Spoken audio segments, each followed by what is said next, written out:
হাই দোস্ত, মই আপোনালোকৰ কাৰণে আজি লৈ আনিছোঁ এটা পেঞ্চন স্কিম।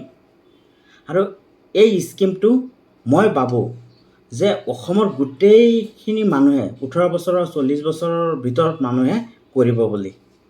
আৰু আমি চবেই চাকৰিয়াল নহয়, কাৰণ জানে যোনবিলাকে চৰকাৰী চাকৰি কৰে সিহঁতৰ এটা সময়ত 60 ইয়াৰ্ছ হোৱাৰ পিছত ৰিটায়াৰ হয়। ৰিটায়াৰ পোৱাৰ পিছত পেঞ্চন পায়, এককালীনভাৱে কিছুমান টকা পায় আৰু লাহে লাহে মাহে মাহে পেঞ্চন পাই থাকে। তো আমি চৰকাৰী চাকৰিয়াল নহওঁ, আমি হাজিৰা কৰা বা দোকান দিয়া বা বিজনেছ কৰা বা সৰু কোম্পানীত চাকৰি কৰা মানুহ। গতিকে আমাৰ কাৰণে এই পেঞ্চন স্কিমটো বহুতো সুবিধাদায়ক।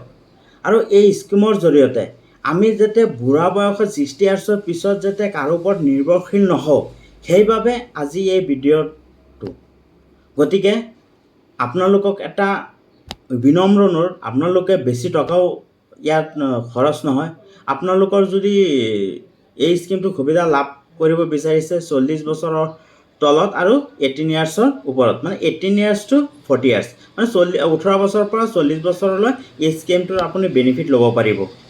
আৰু এই স্কিমটো কেনেকুৱা, আপুনি যদি আজি তাৰিখত আপোনাৰ বয়স হৈছে 18 বছৰ, আপুনি মাহত বেছি টকা নহয়, আপুনি যদি ইচ্ছা কৰিছে যে মই মাহত মাত্ৰ 42 টকাকৈ জমা কৰিম, আৰু আপোনাৰ যেতিয়া 60 ইয়াৰ্ছত হ'ব তেতিয়া আপুনি ৰিটায়াৰ হ'ব, বেছি আমাৰ এটা জমা নহয়, কিন্তু আপুনি এককালীনভাৱে আজিৰ পৰা আপুনি 60 ইয়াৰ্ছৰ পিছত এককালীনভাৱে যদি আপুনি 1000 টকাৰ স্কিমটো কৰিছে তেতিয়াহ'লে আপুনি 1.7 মানে 1,70,000 টকা আপুনি পাব। কিমান সহজ!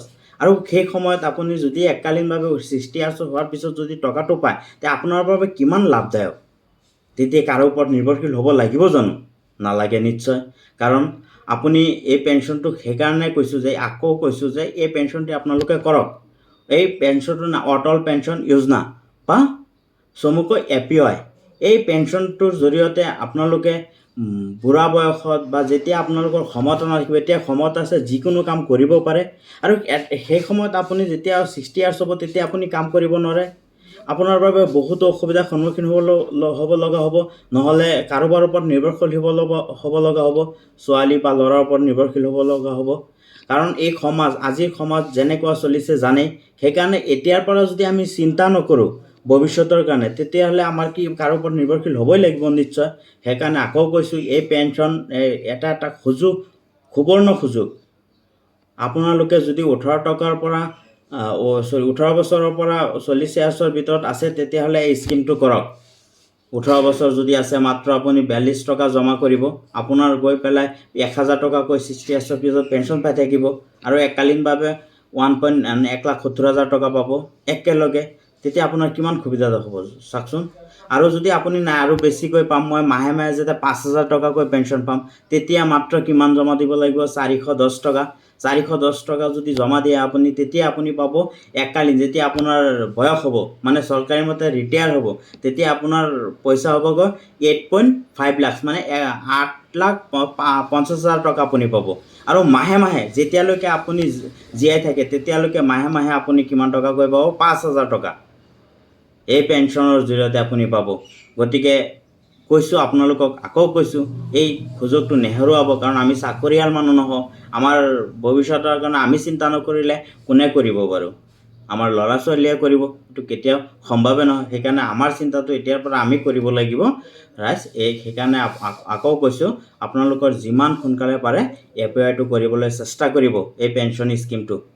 গতিকে আপুনি যদি যিমান পাৰে সিমান সোনকালে APY কৰিব।